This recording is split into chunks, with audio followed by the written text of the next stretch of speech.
You guys are going to be simplifying radicals, and we may have some imaginary numbers too. So just like yesterday or the last day that you did this, and then we're going to square root. Remember, when we square root, we're going to get two numbers here. And then this one's not so bad, right? We just have two answers. And we didn't have to do too much solving. So that one was pretty much review. But I got ahead of myself and did not think about how I needed to take the square root. But also, so now I need to simplify these. And so hopefully you remember we have that list of perfect squares. And if you don't remember those, we could write some of them out. So 4, and let's see, 3 squared is 9, 4 squared is 16, 25, 36, 49, and so on. You can make a list, or of course you're in front of your computer, so you could just Google a list of perfect squares if you needed to. So what is the biggest perfect square that goes into 24? I think it's 4 and 6. So I have this positive square root of 24, and I'm going to write it as this, which leaves me as 2 square root 6. Then I have the negative side, and that negative is not inside, so it stays outside. So I get negative 2 square root of 6. My pen is really jumpy today. So that should be all that you need for this one. But you do need to remember how to simplify square roots, which might be a stretch for some of us who haven't done that in a while. Same idea here. I'm going to square root both sides. So I get two answers here, plus and minus 6. So I need to set up two equations.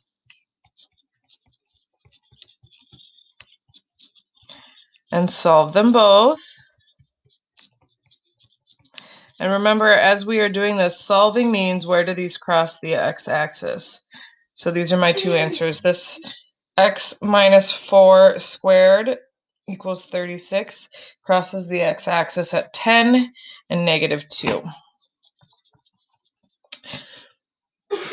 I'm going to divide by 3 first on this one, and I don't remember what 54 divided by 3 is because it's pretty early in the morning. So I'm going to use my calculator. 18. My guess was 17. I was really close. X minus 3 squared equals 18. Need to take the square root of both sides. This is where I get two answers.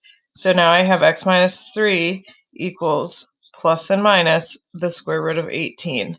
So now I need to set up two separate equations. So now I have x minus 3 equals the square root of 18, and x minus 3 equals negative square root of 18.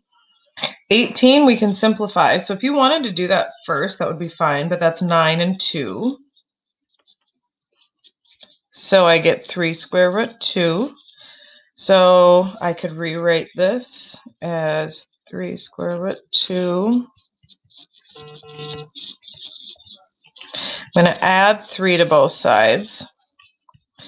Now, hopefully you remember, we cannot add these together because they don't have like terms. It's like one has an x and one doesn't.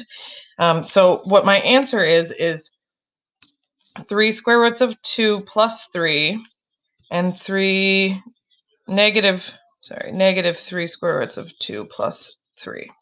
Okay, you may see this written as, and I'm going to write it up here because I'm out of room, 3 plus or minus 3 square roots of 2. So this is one way to write it.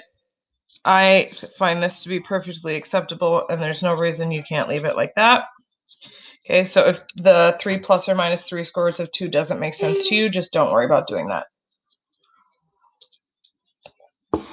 Okay, x minus 7 squared equals negative 12. So here's where, when I square root, I'm going to have an irrational number, or an imaginary number, I'm so sorry. So x minus 7 equals both the positive and negative square root of negative 12. So if you want to go ahead and simplify that first, I'm going to have negative 1 times 4 times 3. The negative 1 gives me I, 2i square root of 3. Okay, so I also posted a video as a reminder if you needed help with the simplifying with I. And now you can set up your two equations if you'd like. X minus 7 equals the positive 2I root 3.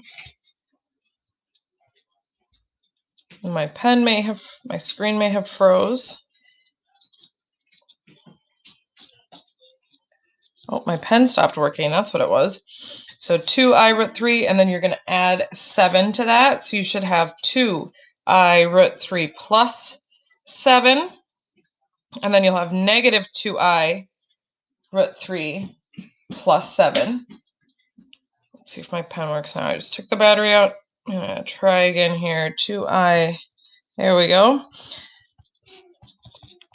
So this is 2I root 3 plus 7.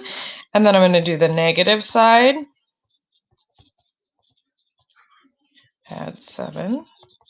So x equals negative 2I root 3 plus 7. And again, you may see this written as 7 plus or minus 2I root 3. And these are your two answers. And so what does this imaginary answer really mean? It means that when I graph this, and I don't know what this looks like, but when I graph it, it's somewhere up here like this, and it never actually crosses the x-axis. But there's like a math rule that says if you're an x squared function, you have two roots. So we have to come up with two of them. Well, in this case, here they are. There's two roots. None of them cross the x-axis, though, and that's why they're imaginary. I think I have a couple more examples. If you need some more, stay with me. If you don't need any more, go ahead and start on the homework for today, but just another imaginary example. Before I can do anything on this one, I need to divide both sides by 2.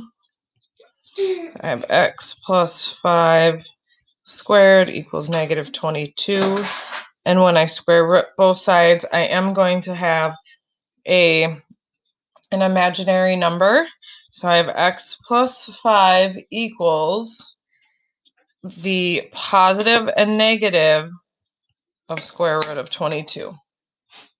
Okay, so 22, and I'm thinking to myself, and again, it's early in the morning and I've only had like one sip of my coffee, so I'm not 100% sure on this, but I don't think 22 has any perfect squares in it because 4 doesn't work, 9 doesn't work, 16 doesn't work. So I'm feeling pretty good that I don't have to simplify this, but I do need to subtract both of negative 5 from both sides. So here's a case where you may see negative 5 plus or minus square root of 22. I'm having tons of pen issues today. All right, last one. I'm going to subtract 300 from both sides first. So I have 10x squared equals negative 300. Divide by 10. X squared equals negative 30. Take the square root of both sides. So x squared equals the plus and minus square root of 30. And I think that's our final answer.